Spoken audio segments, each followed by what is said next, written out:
With him, His Excellency Joseph Biden Jr., President of the United States of America, and His Excellency Mr. Justin Trudeau, Prime Minister of Canada. And we also have their respective delegations, representatives of the media, and people following us through internet, through the social media. Let's welcome.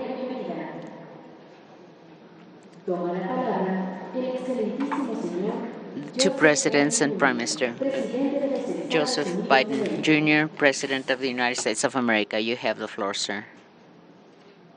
Thank you very much. It's wonderful to be back here in Mexico City. Thank you, President, for hosting the Prime Minister and me for the 10th North American Leaders Summit.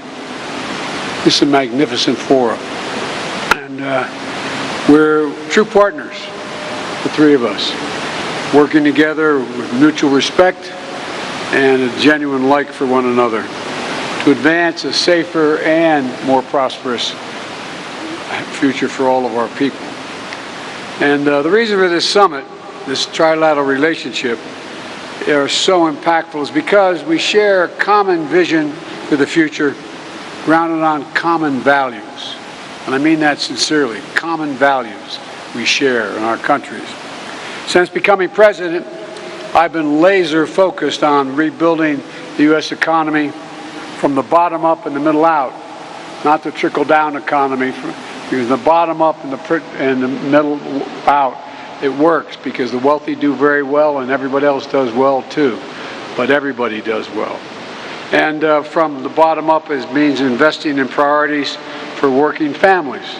The United States has made historic bipartisan investments in infrastructure and innovation that are already beginning to deliver concrete benefits to the American people, and I would argue it will ultimately reap benefits for the entire North America. We've renewed our dependence, deepened our cooperation with our closest friends and allies, none closer than Mexico and Canada, to take on the biggest challenges facing the region and, quite frankly, the world. Because there can no longer be any question, none, in today's interconnected world. We cannot wall ourselves off from shared problems. We are stronger and better when we work together, the three of us. And together, we've made enormous progress since our last summit, from fighting COVID-19 and strengthening our ability to address public health threats, to investing in and building a 21st century workforce. The top of our shared agenda today is keeping North America the most competitive, prosperous, and resilient economic region of the world. And the strength of our economic relationship among our nations not only supports good-paying jobs in all of our countries, but it generates tremendous growth. Now we're working to a future to strengthen our cooperation on supply chains and critical minerals so we can continue accelerating our efforts to build the technologies of tomorrow right here in North America. This summit also builds on the continual consultation and cooperation with one another to take on the challenges that impact all three of our nations. Our entire hemisphere is experiencing unprecedented levels of migration, greater than any time in history. And at the North America Summit Leaders hosted in Washington in 2021, we launched the idea of a regional-wide approach to a regional-wide problem. The idea of this declaration on migration and protection, which 21 countries ultimately adopted at the Summit of the Americas 6 months ago. And we're working together, especially with our North American partners, to fulfill our commitments under that declaration. They include the policy I announced last week to expand safe and legal pathways for immigrants from Nicaragua, Cuba, and Haiti. And we're seeking a better life here in the United States of America. We also want to thank you, Mr. President, for stepping up to receive into Mexico those not following the lawful pathways we've made available instead of attempting to unlawfully cross the border between our countries. On my way here, I stopped in El Paso, Texas, to see the situation with my own eyes and to meet with U.S. border security officials. It's putting real strain on the communities in both Mexico and the United States. We're working together to address this challenge in a way that upholds our nation's laws and protects the human rights of migrants facing desperate circumstances. We're also working together to take on the scourge of human smuggling and illegal drug trafficking. In just the last 6 months, our joint patrols in Mexico have resulted in the arrest of more than 7,000 human smugglers. We've seized more than 20,000 pounds of deadly fentanyl at the border. And today, we've discussed how all three of us can continue to deepen and strengthen our shared efforts to cut off the flow of illegal fentanyl, including by tackling the precursor chemicals used in synthetic drugs as we go after the laboratories where they're made and the stash houses where they're stored.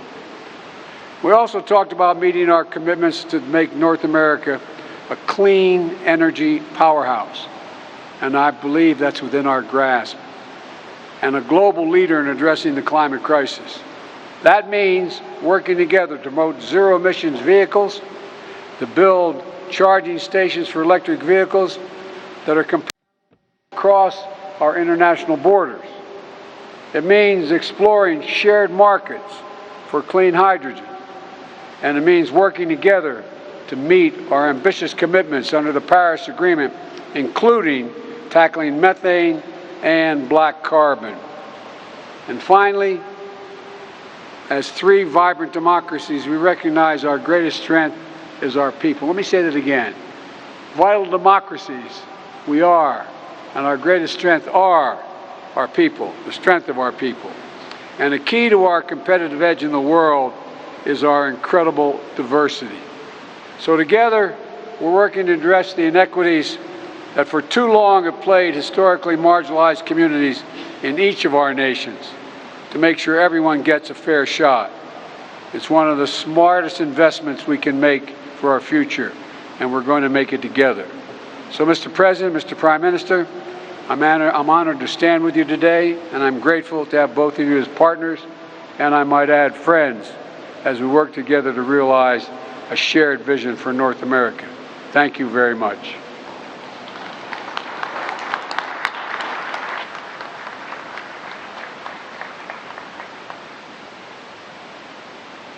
Hace uso de la palabra el excelentísimo. Let's give the floor to His Excellency, Prime Minister of Canada, Justin Trudeau. Good afternoon. Buenas tardes. Hello, good afternoon. Mi amigo, thank you for having us here in Mexico City. President Biden, my friend, thank you for all your hard work and your valuable insights at today's meetings. As a continent, we are unique. We are three large democracies committed to freedom, human rights, equality, and creating real opportunity for everyone. We share deep ties as friends and trading partners.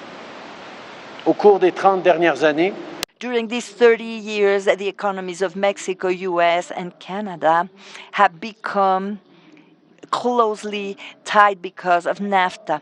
This trade agreement helped our economies grow and created millions of good employments, and the trade amongst our borders drew investors from the world over.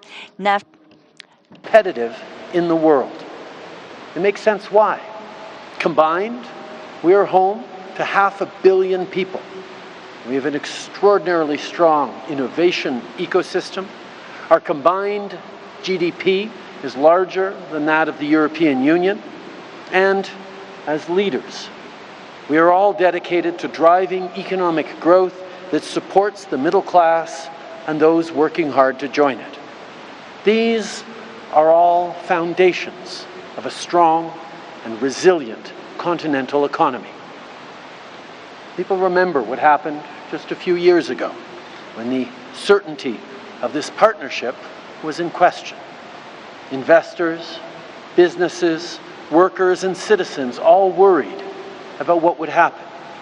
When free trade is at risk, that isn't good for competition in the global market. Thankfully, the belief in free and fair trade won the day. We renegotiated and we got an even better deal. To put it simply, we are and always will be stronger together. The world today is facing a lot of uncertainty, with the rise in authoritarian leaders causing global instability and the high cost of living putting stress on families at home. It's important that we come together as leaders and as friends to look at ways to make our economies more resilient. Today we discussed how we can build reliable value chains on this continent for everything from critical minerals to electric vehicles to semiconductors. This is good for workers, good for consumers, and good for communities across our countries.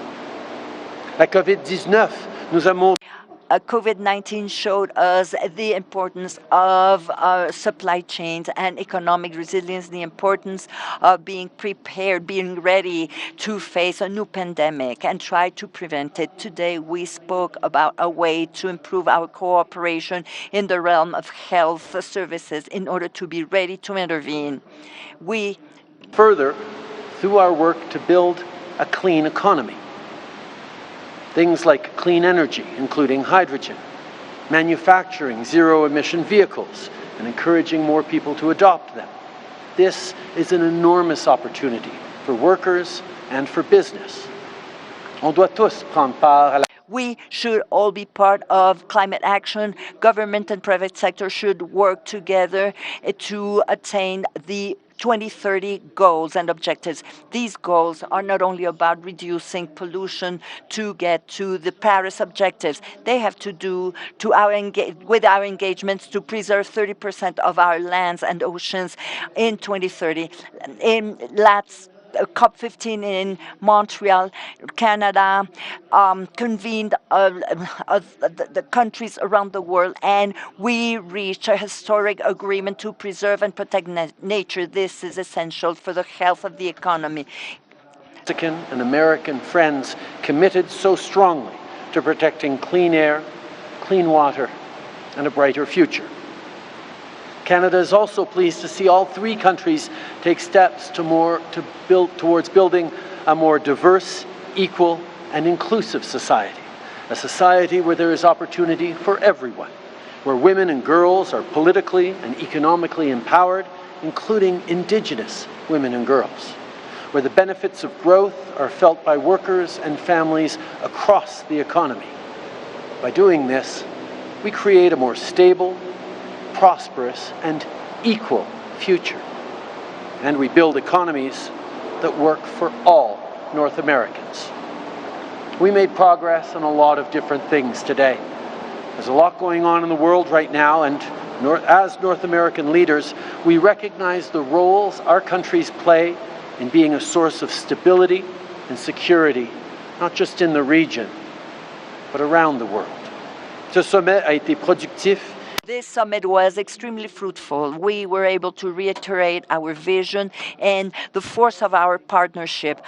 Coming year, and I look forward to hosting you both in Canada for the next North American Leaders Summit. Thank you. Merci. Gracias.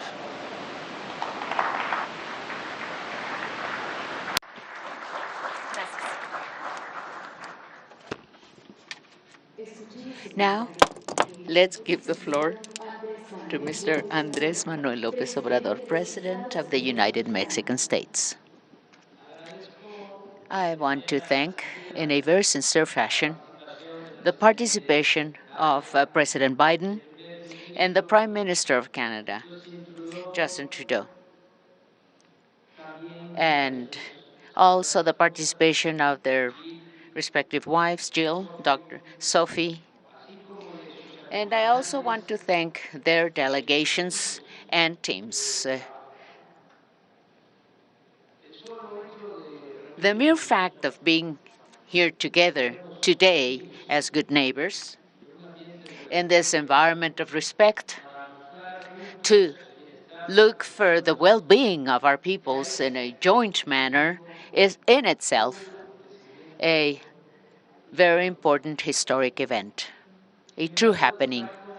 Nonetheless, I wanted to highlight that we've agreed on strengthening our economic, trade, commercial relations. And for that, we're going to be creating a joint committee aimed at planning and substituting imports in North America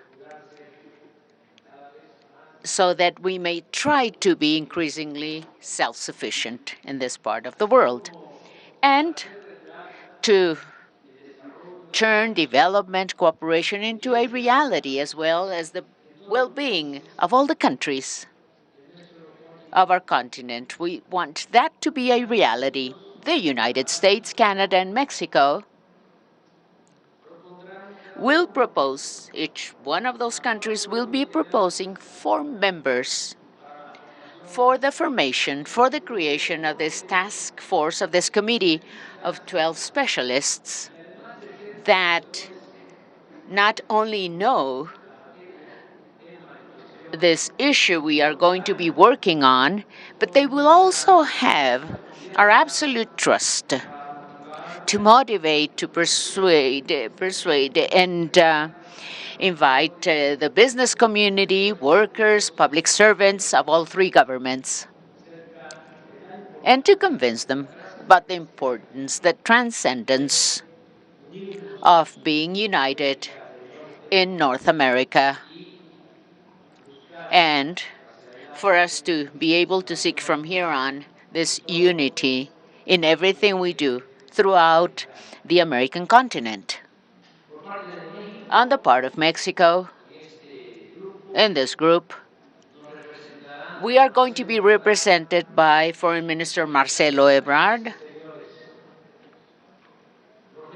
Rogelio Ramírez de la O, Finance Minister of Mexico, Raquel Buenrostro Sanchez, who is the Secretary of Economy, and Alfonso Romo Garza, who represents the business community. He's an independent businessman, Mr. Romo is. And we also discussed, as a priority issue, economic, commercial, trade integration, as I have already expressed, of the entire American continent, and the well-being of the peoples, and the new relations of cooperation, leaving behind interventionism, hegemonic interventionism. Let me do a set-aside here to express my acknowledgement, my recognition to Prime Minister Trudeau and President Biden for the way which has been so solidary, in which they've acted, in which of democracy. Our support for President Lula of Brazil. We have to, together, we have to be able to accomplish all this. Everything that President Biden just said, we have to be able to accomplish this. That is in equal footing for us to be treating each other as good neighbors, economic allies, and as friends. We, of course, will be helping to turn this dream into a reality. And we are very enthused at the certainty that this is something we can accomplish. Peace is the result of justice. Social problems cannot be solved only with coercion measures. We should always attend to the scourge of violence and the migration phenomenon with an approach, humanitarian approach of opportunities for the well-being of everyone. People are good by nature, and it's circumstances that sometimes make it necessary for someone to take the path of antisocial behaviors. We have seen this in Mexico and also in our sister countries, the countries of Honduras and El Salvador, for instance. In our country, in Mexico, since corruption is not allowed and the budget is used for development and supporting the poorest sectors of our population, today we not only have jobs, employment, we have seen reductions in violence, we have less migration as well. And we've also tempered frustration. And what we can see is this flame which is alive. I'm talking about the flame of hope. Peace is the fruit, it is the result of justice. The Central American case is exceptional. With just few resources, we are helping producers in communities in Honduras and El Salvador, so that they can grow their land, so that they can grow their crops with technical assistance, support, and basic income. And in those towns where we are applying those actions, particularly the program we call Sembrando Vida, which means sowing life, and Youth Building the Future program, we've not just seen a reduction of people wanting to migrate to the United States seeking opportunities of better living conditions and jobs, but for many young people of those countries, crime has stopped being the only possibility of survival and the only way to move forward in life. The migration issue, as many other issues, as discussed in a very broad fashion, and we reached important agreements among the three countries for the benefit of our peoples, as you will be able to see, as you will also be able to know through a communique, a joint communique that we have that will be provided to you immediately.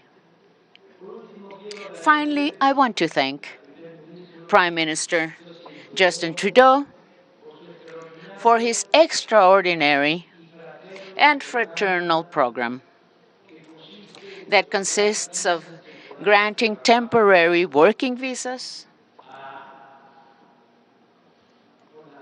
for laborers, workers. This program is already benefiting 25,000 men and women, 25,000 Mexicans. This is a path to follow that is orderly migration. Prime Minister Trudeau is a great ally of Mexico. President Biden, I want to thank you sincerely for maintaining with Mexico a relationship of cooperation, of friendship, sincere friendship, sir, of respect for our fellow men who live and work in a very honest fashion in the United States, who are not harassed. They're not suffering rates, as it unfortunately it used to happen in the past. We have said this, and I repeat it today. I insist on this. You, President Biden, you are the first president of the United States in a very long time that has not built not even 1 meter of wall. And that, we thank you for that, sir. although some might not like it, although the conservatives don't like it, in a very special manner. I also want to say that I have requested, in a very respectful manner, of President Biden, I have requested on insisting, and I know that this is not a simple issue or matter, but it's a fair and very just matter. And that's why I'm proposing it. That's why I'm mentioning this. And also because I fully trust President Biden. I've asked President Biden to insist before the U.S. Congress to regularize the migration situations of millions of Mexicans who have been in the States, working, living in the United States, and contributing to the development of that great nation, which is the United States of America. I have reaffirmed that President Biden is a man with convictions who maintains principles, ideals to guarantee, to ensure, as many others, men, women, in the United States and throughout the world. And the Statue of Liberty never, never, ever should become a symbol, a void, an empty symbol. Let me conclude by saying that my professor, great poet Carlos Pellicer, my master, my teacher in 1930, he said that the wish of freedom, of liberty, is the biggest fruit that has materialized, that is in the heart of humans. To be doing that, we have to be free. The sentiments of justice are the children of freedom, of liberty. Never, ever being slaves will we be able to be just and fair. Thank you very much.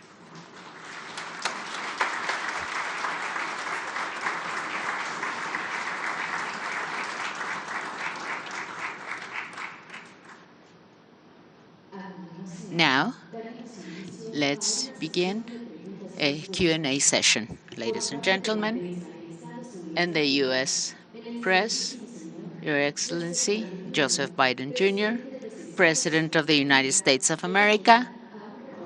Yes, will take a question from a journalist, a reporter from the United States, please.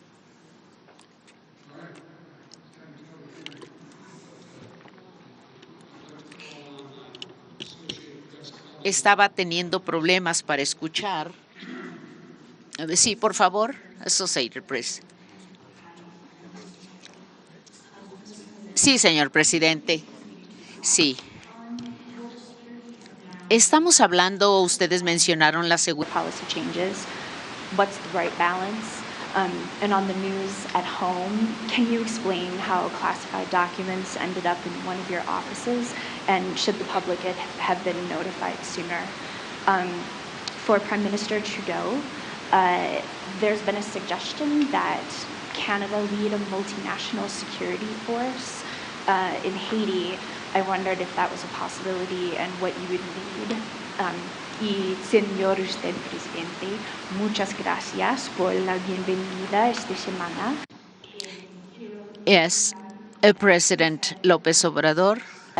You would be willing to accept more migrants arriving to the U.S.-Mexico border. What do you want from the U.S. in return? Answer first. Well, let me get rid of the easy one first. People know I take classified documents and classified information seriously. When my lawyers were clearing out my office at the University of Pennsylvania, they set up an office for me, secure office in the Capitol. The 4 years after being vice president, I was a professor at Penn. They found some documents in a box in a locked cabinet, or at least a closet. And as soon as they did, they realized there were several classified documents in that box. And they did what they should have done. They immediately called the archives,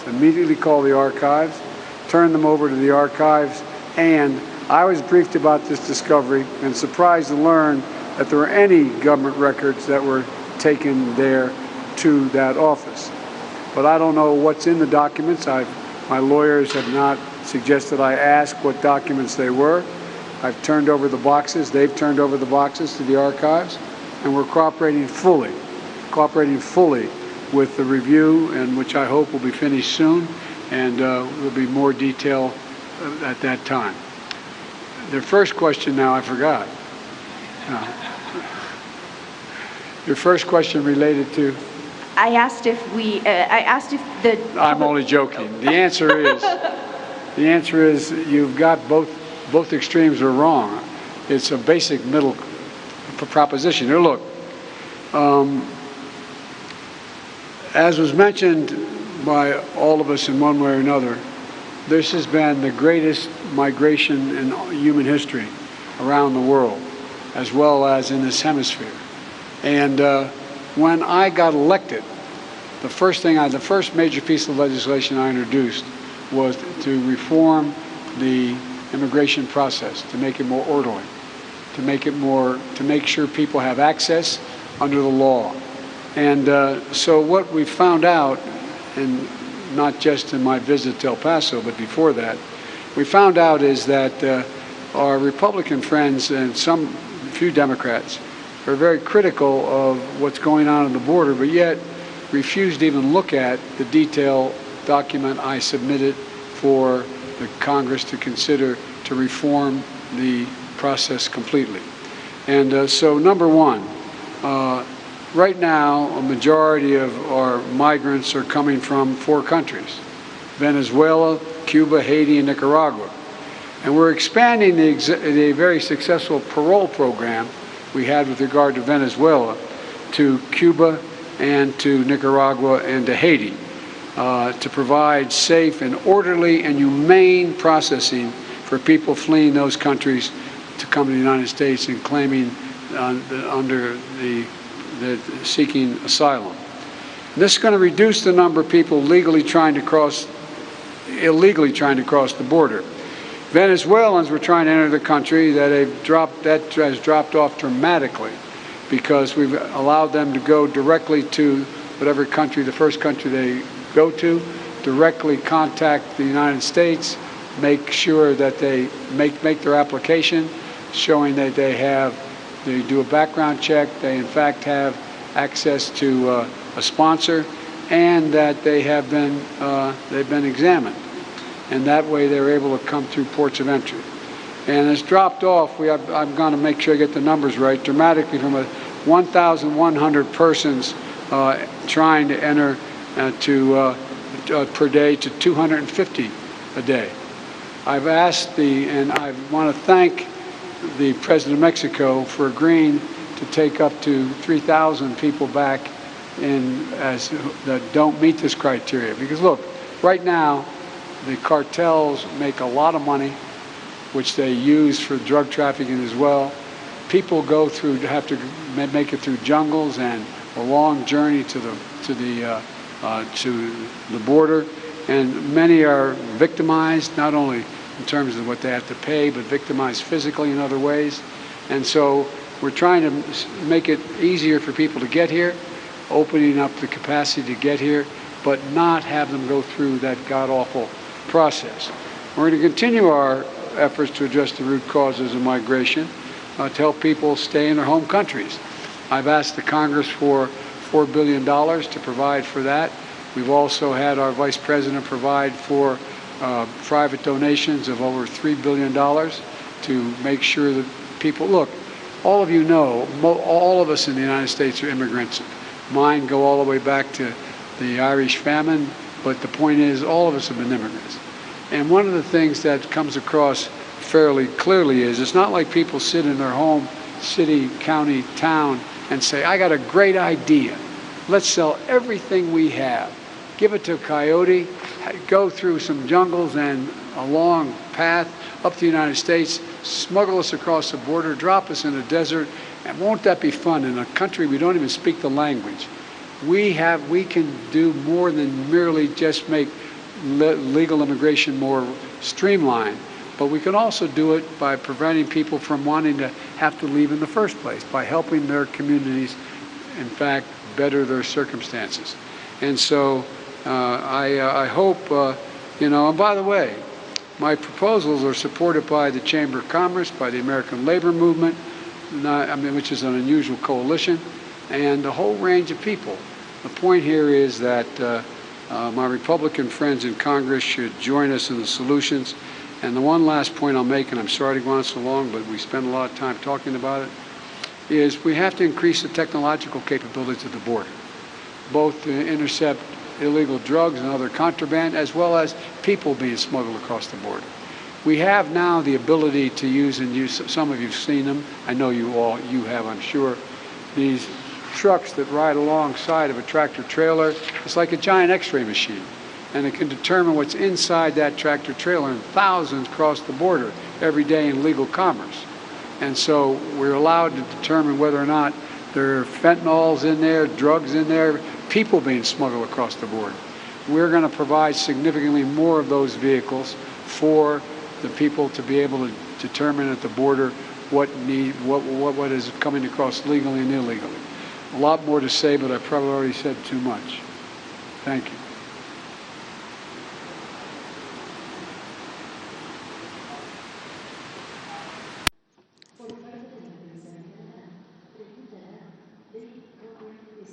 David Corkin, CBC, from Canada, will be asking to Prime Minister Trudeau.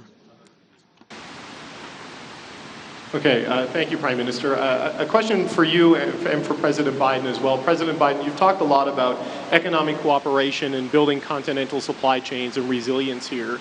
But since you've been president, Canadians have seen what they consider to be protectionist, U.S. protectionism from you in things such as the Buy American Act. So what assurances can you give to Canadians and Mexicans watching this at home that there will be equal partners in the economic opportunity you're talking about in this transition and not have to confront further attempts at American protectionism? President Lopez Obrador, if you have anything to say on that, we'd love to hear it. And Prime Minister Trudeau, if you can answer the Haiti question, but also explain to us what steps your government needs to take advantage of this opportunity on the continental supply chain resiliency to ensure that Canadian companies make things like semiconductors and don't just supply critical minerals to American companies. Thank you very much. First on Haiti, the situation in Haiti is heartbreaking. Canada has stood with the people of Haiti for decades, including over the past 2 years with multiple interventions with the UN, with other partners on the ground, military interventions, police interventions, even prison guards. We have continued to stand with the people of Haiti, and we will continue to.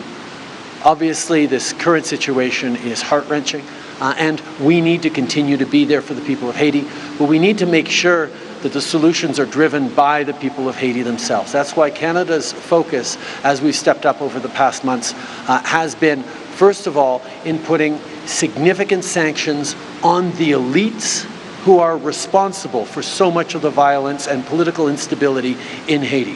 A handful of small, extraordinarily wealthy families in Haiti have been causing much of the strife because of political and pecuniary interests, and that is why the sanctions that Canada has put forward are causing significant impacts on the ground. We're also moving forward with significant supports for the Haitian National Police, including with armored vehicles that the Americans have stepped up on as well, to ensure that the police is able to stabilize the situation on the ground. Obviously, there's much more to do. We've sent down a group of interlocutors to work both on the political side, but also to liaise directly with the security officials on the ground so that we can be responsive in immediate ways to what is needed for the Haitian National Police to get a better control and ensure greater stability for the people of Haiti.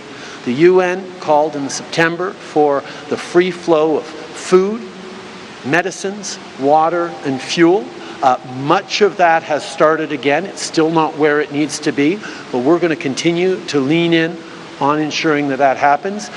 But at the same time, we are working with partners across the Caribbean and indeed with the United States and Mexico to ensure that if the situation starts to deteriorate once again, we will have options. But like I said, we're going to make sure that what we do this time allows for the Haitian people to get the situation under control, and a big part of that is putting those sanctions on the Haitian leadership that are responsible for so much of the misery people are going through.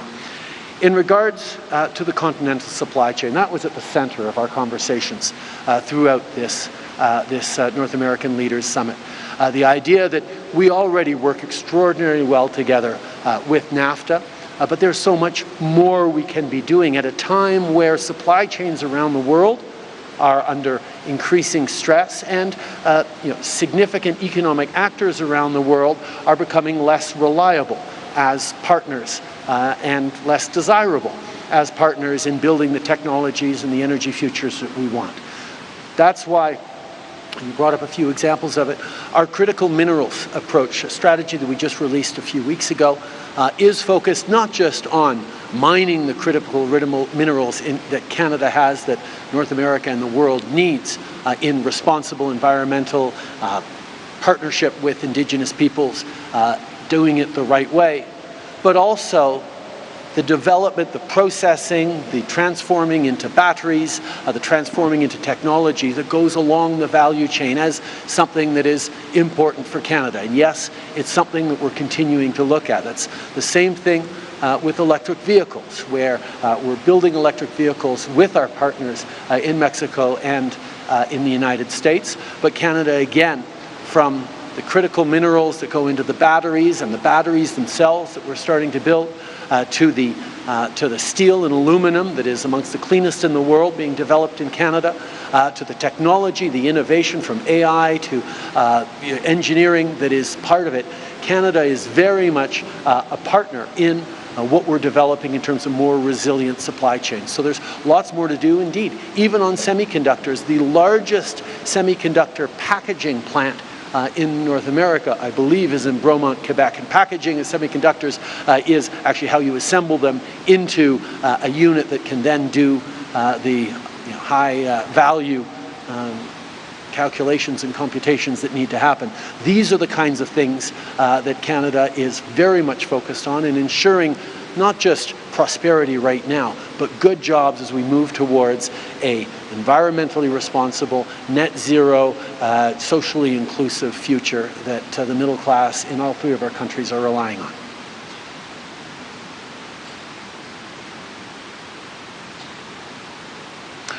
Oui, brièvement en français. Briefly in French, in regard to Haiti, Canada has always been there to help the Haitian people, and we are working with our partners in the region to guarantee better solutions for the Haitian people. We have laid sanctions against the elites. We are helping the national police in Haiti. We have had good exchanges, good dialogues with our partners in the U.S. and Caribbean countries to guarantee that we will be able to preserve and to have the people of Haiti at the center of the solutions in regard to the economic integration and the competitiveness in North America, be it electric vehicles, be it critical minerals, strategy minerals, and the ones we're going to develop to produce the necessary technologies, or in regard to any other technologies, in order to work together, because we know that North America can offer many solutions, great competitiveness to the rest of the world, and we are a true force to reckon with in our continent.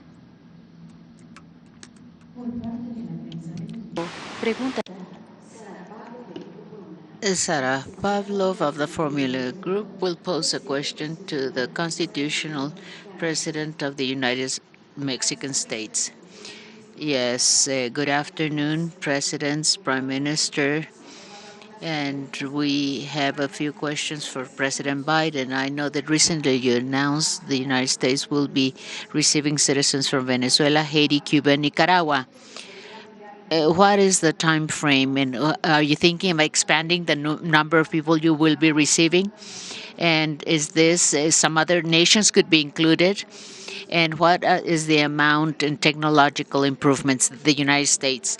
And for President Lopez Obrador, how will Mexico be prepared to receive all the migrants the United States will be expelling from its territory? And the new migration center in the southern part of Mexico, what is it all about?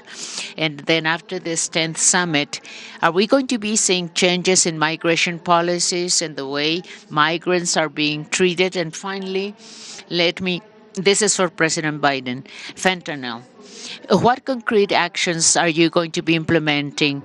What's the impact of the detention of Ovidio Guzman, because the cartel of the Pacific is one of the main fentanyl producers? And finally, another question on energy sector consultations. President Biden, Prime Minister Trudeau, did you discuss those discussions about the USMCA, the TEMEC?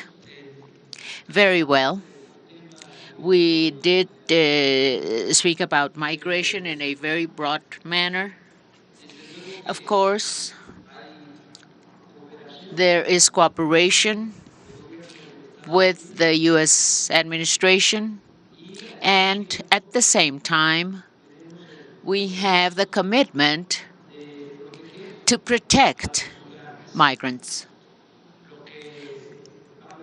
What President Biden has proposed is absolutely true. If migrants cross our country, and in some cases they also go through other countries in Latin America to arrive in the United States, migrants are facing so many risks when they do that. Starting with the fact that they are victims of the traffickers, the smugglers, the human traffickers, known as the coyotes or polleros. And they charge migrants a high amount of money to take them northbound. Now, those polleros or coyotes have networks, and at the same time, they hire trailers, trucks, truck trailers.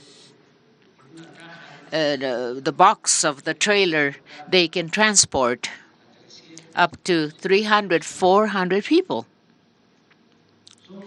So the constant accidents are taking place on the highways of Mexico, the roads of Mexico, unfortunately.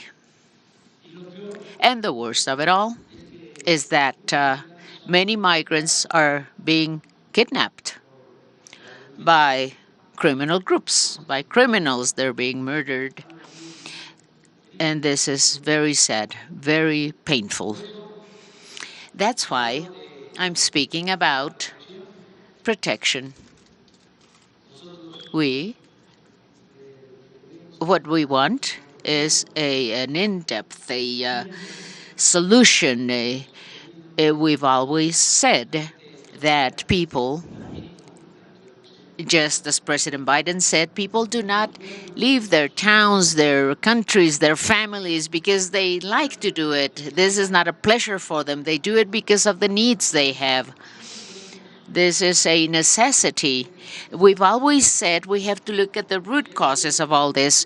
We have to try for people to be able to work and be happy where they were born, where their relatives, their customs, their traditions, their cultures are. And we need to invest for that. We need to invest in development of the countries with more inequality and poverty. Because migration has to be an optional thing, not a forced situation. However, in the meantime, because we're, of course, doing everything we can to accomplish this, Mexico, with just a few resources, is helping. I have already mentioned that. We are working with communities in El Salvador and Honduras. We're going to be starting this in Guatemala and Belize as well. However, we do need to promote development even more and well-being to ensure, guarantee opportunities for those that are forced to migrate and leave their communities. We are not thinking of building any center in the southeastern part of Mexico, any migration center. We're not thinking of that. What we do is help with shelters, with healthcare services, with food services as well. That's the way we help migrants. And we do celebrate the fact that the U.S. administration has made the decision rather to have an orderly migration flow. In the case, for instance, of our Venezuelan brothers and sisters, and I understand that this plan will also be extended, will be expanded to benefit other migrants, other countries. We know for sure that since the announcement was made saying that those permits, humanitarian visas, were going to be granted, in the case, for instance, of the Venezuelan population, we've seen a decrease in migration flows. People crossing Mexico to migrate. This has been a considerable reduction because this was announced in the United States, and this was made public everywhere, saying that 24,000 humanitarian visas or permits were going to be granted, and that the formalities had to be covered, the paperwork, although there are some requirements that have to be met.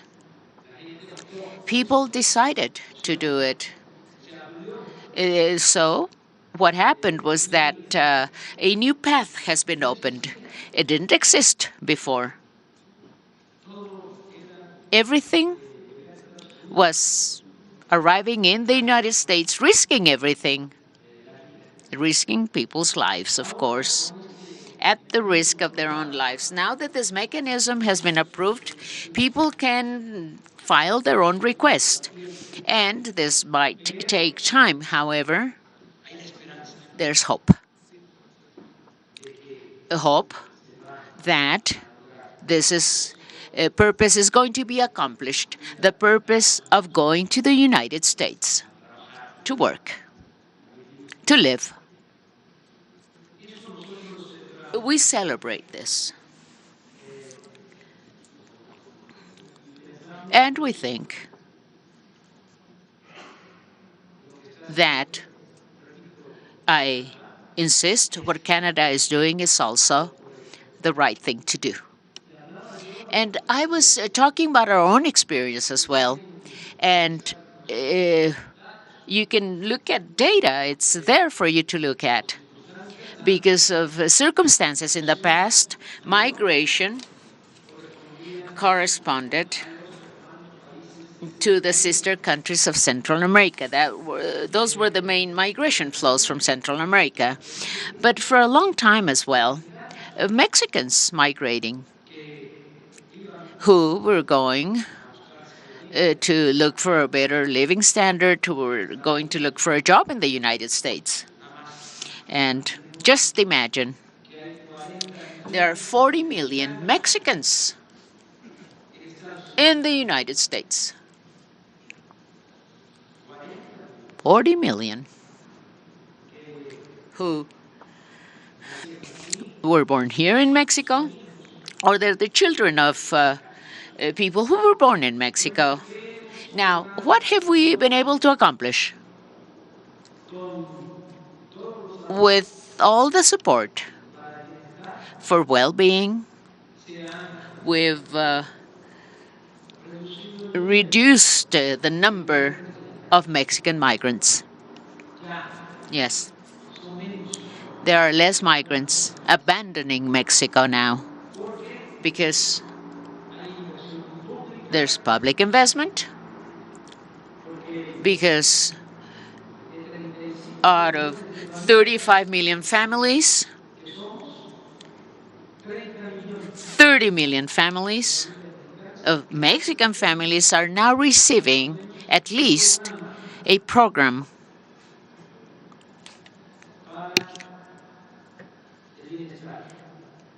a well-being program. And this is a very direct manner of doing this here in Mexico. All the senior citizens 65 or over receive a pension. This is a universal program. In Mexico, 11 million of senior citizens in Mexico are getting a pension. 11 million students of low-income families, of poor families, are getting grants. They're getting scholarships. All the boys and girls with disabilities also have their own pension. We have a program for reforestation. It is the most important reforestation program in the world. And we are planting over 1 million hectares of fruit and timber trees, and we are giving jobs to over 400,000 peasants that are growing and planting those trees. So then, all these programs help so that people may be staying in their own communities, in their towns. We built the Dos Bocas refinery, 35,000 jobs. We are now building the Mayan train, which is the biggest railroad works in the world because it's 1,554 kilometers. 1,554 kilometers in 5 states of Mexico. All the Maya region, which is one of the most important archaeological zones of the world. Well, there, people are working building this railroad system. About 300,000 people are building the train. So that's really the option. That's the path to follow. Development, well-being. And I insist, I repeat, I truly celebrate that the Canadian government and the U.S. administration as well are now attending to the migration problem with this type of approach. It's quite lamentable that there are other politicians, other presidents and public officials who are acting even in a very inhuman manner. Right now in this winter season, for instance, with all due respect, I'm not saying this in a very direct manner, but what I'm saying is that, one of the governors of our neighboring country headed a movement to take migrants to New York, to Washington. and just drop them there. This is politicking. This is completely inhuman. This should not be done because there are those who forget that we're all migrants. How is it that that great nation, the United States, was developed with migrants? Thanks to that. So then, we have to continue seeking, looking for alternatives, just as, for instance, also in the case of violence. We have to look into the root causes of violence. And also, in the case of our country, youth were never cared for, no services for young people.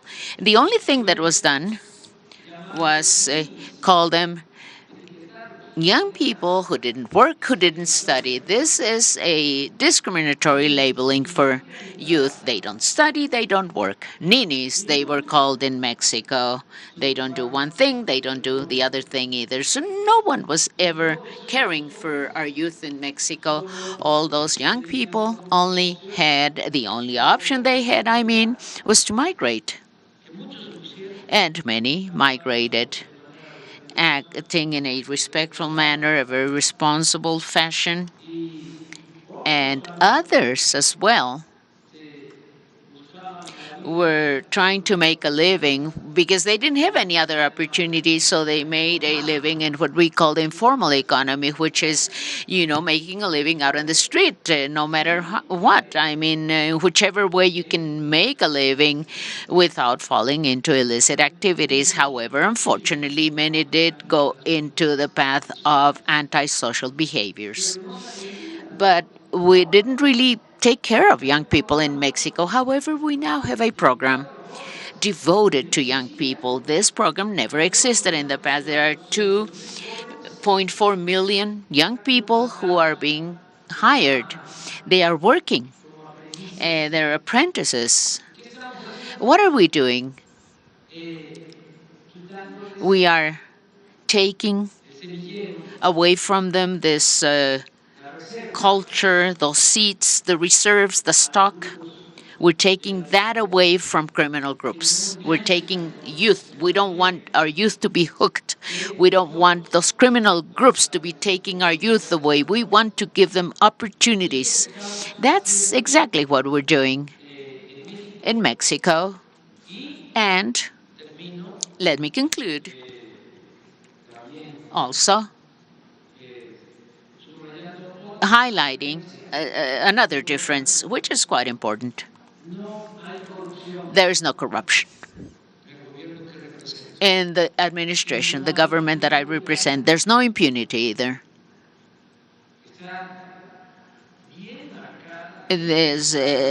We have painted this line that it is very clear. Is one thing and the authority is a different thing. There's no criminal association or partnership as before. Yes, we're even ashamed to mention this, to mention that those who were in charge of guaranteeing or ensuring public security were at the service, in the past, were at the service of criminal organizations. This doesn't happen in Mexico anymore. That's why in this meeting, this summit we just held today, all three governments of the three countries, we have reached agreements to continue working together to get peace, to have peace in all three countries, so that we can ensure and guarantee security of our peoples. That's all I wanted to answer to your question, madam.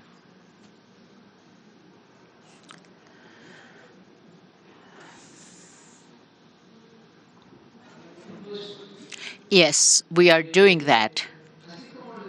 Just as I was telling you that in the case of migration, first there were brothers and sisters from Central America and also from Mexico, but now in recent times, a lot of migrants from Venezuela, from Nicaragua, Colombia, Ecuador.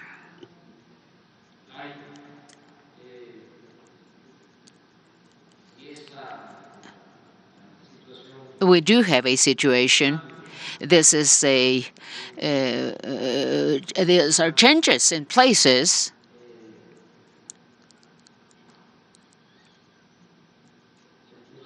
where we're the places where people being pushed or are being pushed to leave their towns, their place of origin for many reasons. With drugs, we have a case in point. It's not cannabis, it's not marijuana, it's not poppy. It's not only cocaine either. Now we have fentanyl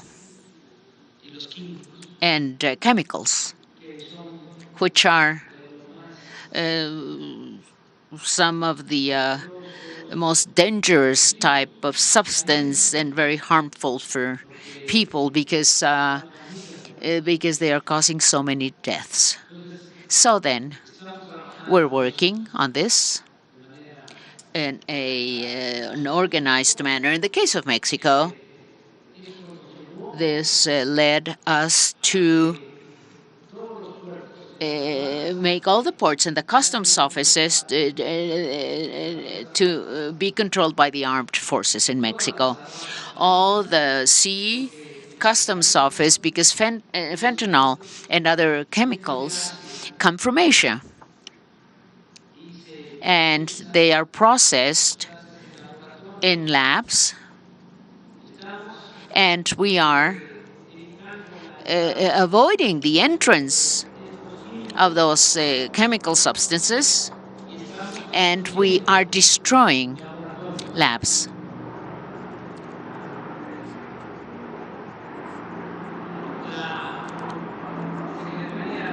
The Navy Secretariat is in charge of managing ports and customs, sea customs offices. For instance, we had so much trafficking of chemicals in the port of Manzanillo and also in Lázaro Cárdenas.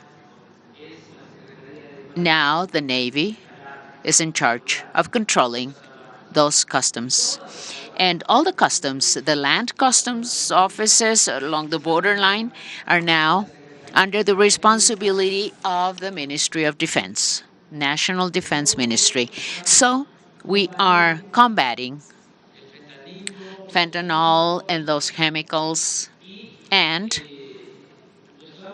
we're doing this because we care. Nothing human is alien to us. We truly care being able to help and to be of help. The situation in the United States, deaths because of overdose of fentanyl. And but just as we discussed today, this is not only an issue of the United States. The thing is that if we do not face this problem, this scourge, we are going to suffer it ourselves as well. So we have to act in a coordinated fashion, and that is something we've been doing, and we discussed it in this summit. It is in the communique we are about to give you. And we are defending life, the life. As I was telling you, I was telling Prime Minister Trudeau and President Biden, their teams, I was telling them as well, we only have two campaigns, publicity or propaganda campaigns in the government, in my administration. One is dedicated or devoted to not consuming drugs. Say no to drugs. Because we have to also think of that.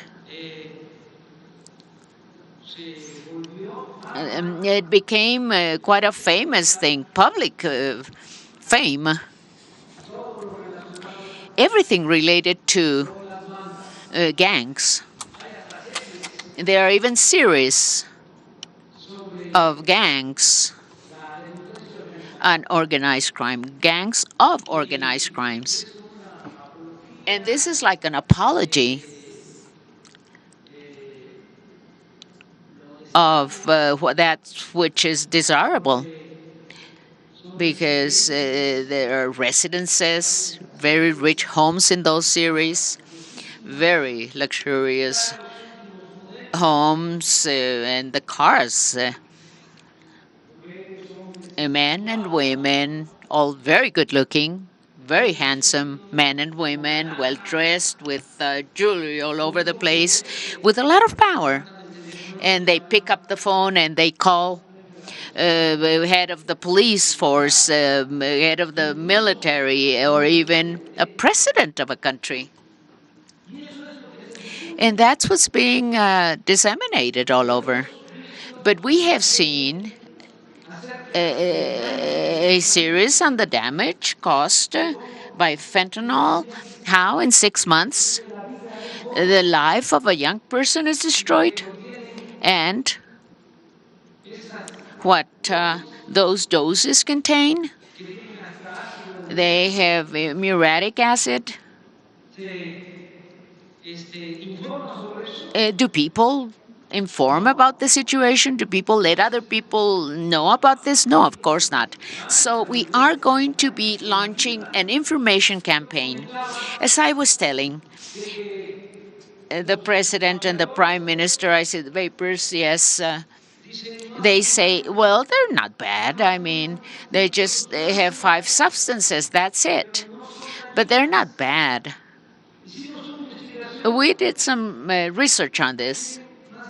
Over 30 substances, harmful and cancer-causing substances in those devices people smoke with. However, because of the lobbying, corruption as well, publicity or advertising management, then this is being allowed. And there are many parents, mothers, fathers who don't even know the damage that there are children are going through because of the vapors. We have to look into this, but really, this is not only the responsibility of the government, this is also the responsibility of the media. You can also help us so much on this to, spread the word, to inform people.